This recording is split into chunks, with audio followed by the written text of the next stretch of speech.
Meanwhile, what they are doing is they talk about prison labor. The United States is one of the, or rather New York State, and I'm quite sure it's existed in other states, is one of the largest employers. Well, they are not technically the employers because they hire outside contractors to employ the prison personnel to do, well, whatever, license plates. Just take the situation lane. They make a fortune on license plates. I spoke to inmates or somebody who was in prison. They make quite a large amount of money on telephone calls that inmates make, because they charge a premium rate for these inmates to make telephone calls. That money goes to the Corrections Department of Corrections. But getting back to Mumia, as you talked about his education, how he got his degree while he was in prison, and as quite a few inmates have done. Mumia is basically self-taught anday throughout much of his life. He's an exceedingly erudite individual. Read his books. He's got 2 books that he's written, as well as numerous articles. He writes all the time now, or as much as he can. He's written his book, Live from Death Row, which I understand has been printed in a number of countries throughout the world, translated. He has his new book on the market, which is called Death Blossoms, which is a search for a spiritual understanding of his own being and the world at large, which is a beautiful book, beautifully written. So he's a very he's an intellectual in the truest, in the most best meaning of the word. But yet they're out to kill this guy because he's called the voice of the voiceless, because he's championed people who haven't had the opportunity, who aren't able to speak for themselves. And this has always been particularly again starting with Mayor Rizzo in Philadelphia. Something that they can't forgive him for. They can't forgive him, this black man, for being so educated, so illuminating, such a powerful writer, such a forceful writer, and speaking out on behalf of the average day person.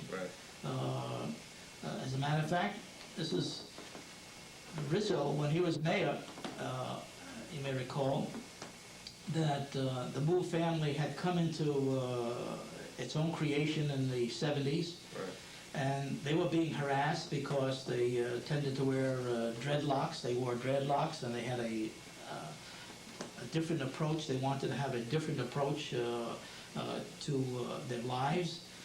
They believed in being peaceful people, but yet they were being harassed by the police.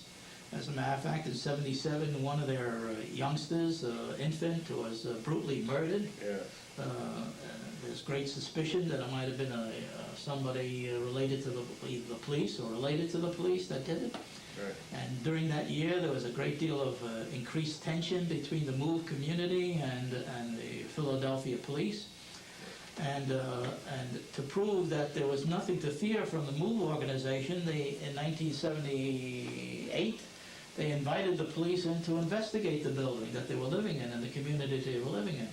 The police went through the whole building, and they found nothing of destructive nature there, or anything that could do lethal harm to the police.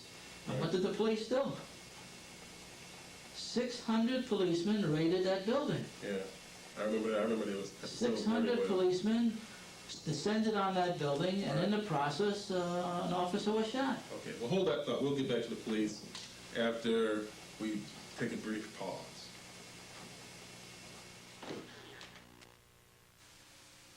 Smoking. You may not realize how bad it really is for you, but your body does. As you get older and continue to smoke, you dramatically increase your chances of dying from stroke, heart, or lung disease. You also may not know that changing your habits could add years to your life, but your body will. Quit smoking now. Help save a life, your own. You can help stop the violence. Hi, I'm Linda Crollia. Children can be influenced by many different people. but you are your child's primary teacher. Remember, violence is a learned behavior, but so again is peaceful behavior. Set a good example. Settle disagreements with words, not fists or weapons. Make your home a place of peace. Be aware that the words you use, good or bad, will affect your child. You can help stop the violence. Okay.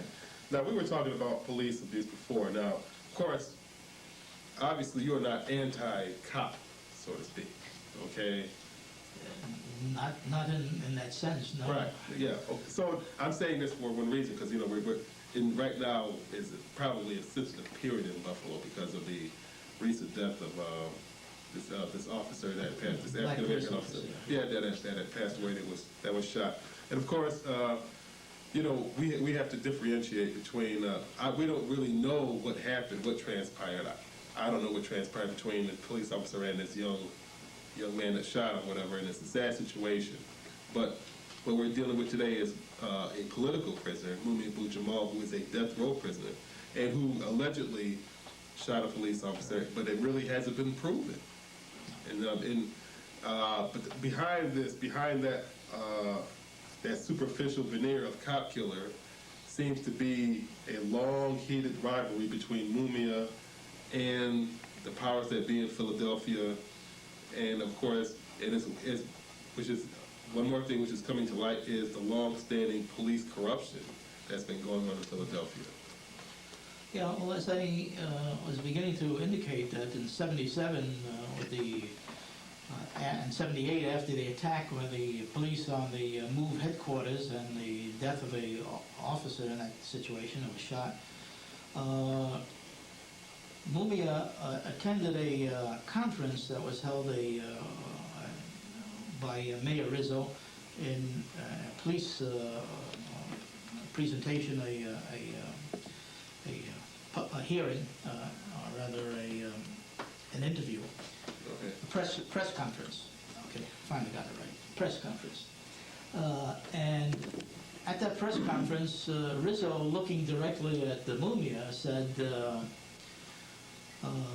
there's a new breed of, I'm paraphrasing, there's a new breed of newspaper reporter, and they are stimulating and instigating resistance and all kinds of detrimental behaviors on the part of certain people in the community. And and he had a veiled threat at that time that we don't believe in that kind of reporting and newspaper coverage. So Mumia was being already singled out for special attention in that respect, that that the police had a distaste for him. Rizzo, who was former police commissioner, who was now mayor, made sure that it was quite clear that he was directing his attention to Mumia and his newspaper articles. So Mumia has been a problem to various minority communities in Philadelphia long before Mumia came away. You know what I'm saying? Rizzo, he bumped in with Irish people, with Jewish people, and of course with black people. You know what I'm saying? He can't blame all of this on Mumia. Mumia probably wasn't even born while Rizzo was pounding the beat. Way back when, back in Philadelphia. All I can surmise is the kind of, from whatever I've read about Rizzo, he's the kind of person that would be a wonderful dictator. He seemed to have the personality that he would truck no disagreement. He wanted to control things and be the absolute boss in terms of what took place. He didn't want anybody countermanding or disagreeing with him. That's my impression. And so he would do whatever he could to silence whomever went against him. Now, the fact of the matter is that in 1978, the U.S., I believe it's the U.S. Attorney's Office, the federal government, on complaints from people in dramatic and serious complaints from people in Philadelphia, investigated the city of Philadelphia's consistent abuse of prisoners, of arrested individuals. from that point on, Philadelphia has been under one review or another by various agencies of the federal government in terms of their abuse. Well, let's see. Starting in '78, with the investigation as to the brutality against prisoners, that from that point to this very day, I think there's been unrelenting investigations in the city of Philadelphia.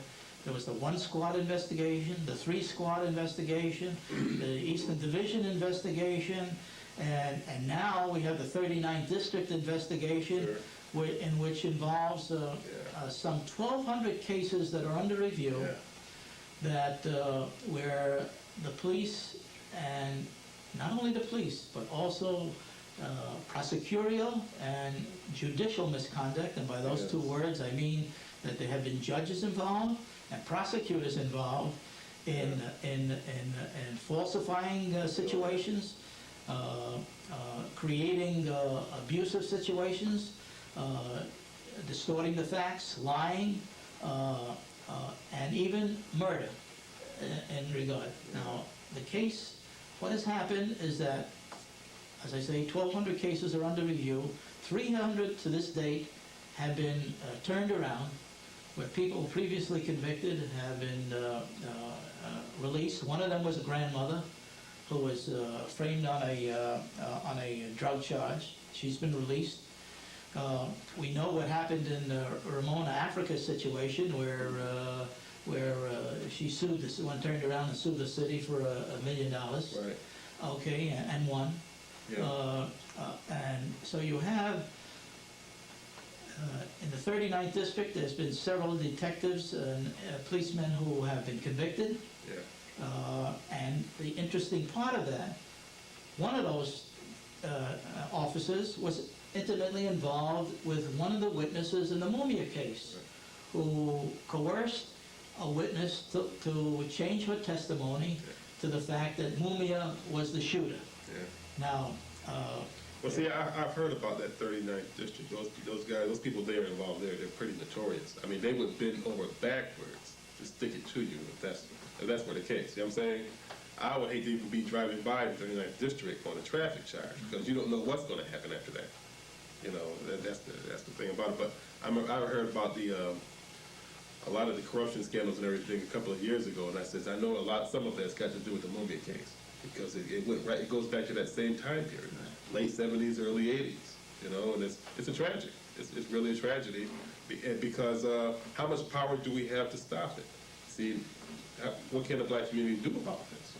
Well, what the black community can do is what people like Loretta and the Concerned Citizens Against Police Abuse are doing. They have to form their own committees to begin to monitor these activities. They have to get involved with protecting their children, protecting themselves, and protecting their community. It's got to take various forms. It's not an easy thing. But beyond that, in addition to that, a good majority of the people in these communities are working people. Right. Many of them belong to unions. Exactly. I'm a union person. I was brought up as a union person. My father was a union person, very active in the union movement. I was a union president for a while. I believe very strongly in the union movement. I don't think our union leadership is being